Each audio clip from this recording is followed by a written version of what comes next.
waxtaan wi nag askan wi ne nun yaay ki ñu war a waxal te yaay ki ñu doy yow la ñu tànn ca tànnin wa kon nag boo ñuy waxal na nga jiital bëgg-bëggu peuple bi.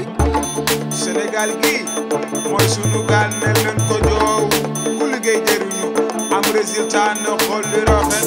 Sénégal gi mooy sunu gaal ne